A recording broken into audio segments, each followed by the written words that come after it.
இரக்கத்தினாலே மீட்கப்பட்ட தேவஜனமே, இன்று நாளிலும் கூட கர்த்தர் நம்மோடு கூட இடைப்படுவாராக. இன்றைக்கும் கர்த்தர் நம்மோடு கூட பேசுகிற வார்த்தை உபாகமம் 28வது அதிகாரம் 2வது வசனம். உன் தேவனாகிய கர்த்தரின் சத்தத்துக்கு செவி கொடுக்கும் போது இப்பொழுது சொல்லப்படும் ஆசீர்வாதங்கள் எல்லாம் உன்மேல் வந்து உனக்கு பலிக்கும்.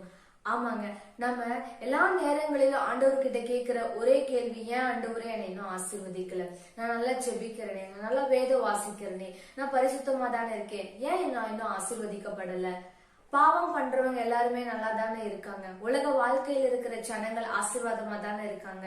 நான் உங்களை தான் ஆண்டவரே நம்பி இருக்கேன், ஏன் என்னுடைய வாழ்க்கை இன்னும் செழிக்கவே இல்லை, ஏன் என்னோட வாழ்க்கையில் இன்னும் ஆசீர்வாதமே வரலன்னு சொல்லி நம்ம ஆண்டவர்கிட்ட கேள்வி கேட்கிறவர்களா இருக்கிறோங்க. ஆனா கேள்வி கேட்கிற நாம் ஆண்டவர் சொல்லுகிற அந்த கட்டளைகளையும் கற்பனைகளையும் நம்ம பின்பற்றுகிறவர்களா இருக்கிறோமா? ஆராய்ஞ்சு பார்க்கணுங்க. இல்லைங்க, அதான் ஆண்டவர் சொல்லி இருக்கு, நான் சொல்ற கட்டளைகளை நீ பின்பற்றி வரும்போது நான் சொல்ற ஆசீர்வாதம் எல்லாம் உன் மேல வந்து பழிக்கும் அப்படின்னு சொல்லி இருக்காரு. நம்ம ஏன் ஆசீர்வாதத்தை சுதந்திரிக்க முடியல அப்படின்னா ஆண்டவருடைய வார்த்தைக்கு நாம கீழ்ப்படியல. இன்றைக்கு நம்ம ஆண்டவர்கிட்ட சொல்ல போறோம், ஆண்டவரே உங்க கற்பனைகளை உங்களுடைய கட்டளைகளை எல்லாம் இன்றைக்கு நான் கீழ்ப்படிய போறேன், ஆண்டவரே நீங்க என்ன ஆசீர்வதிங்கன்னு சொல்லி இன்றைக்கு நம்ம கேட்க போறோம். கேட்கலாமா? பரிசுத்தமுள்ள எங்கள் நல்ல பிதாவே, சேனைகளின் தேவனாகிய கர்த்தாவே, உண்மை நாங்கள் துதிக்கிறோம், ஸ்தோத்தரிக்கிறோம் ஐயா.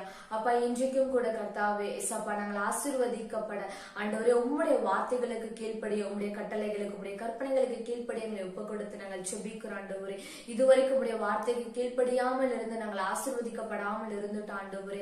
அப்பா, இதற்கு மேல ஆண்டவரே உம்முடைய வார்த்தைகளுக்கு நாங்கள் கீழ்ப்படிந்து ஆண்டவரே நாங்கள் ஆசீர்வாதத்தை பெற்றுக்கொள்ள எங்களை ஒப்பு கொடுத்து செபிக்கிறேன். நீர் ஆளுகை செய்ய ஆசீர்வதிங்க. ஏசு கிறிஸ்துவின் மூலமாய் செபிக்கிறேன் எங்கள் ஜீவனுள்ள நல்ல தகப்பனே. ஆமென், ஆமென். ஆண்டவருடைய வார்த்தைக்கு கீழ்ப்படியலாம். ஆண்டவர் நிச்சயமா நம்மளை ஆசீர்வதிக்க ஒரு வல்லவராய் இருக்கிறார். God bless you. God bless you.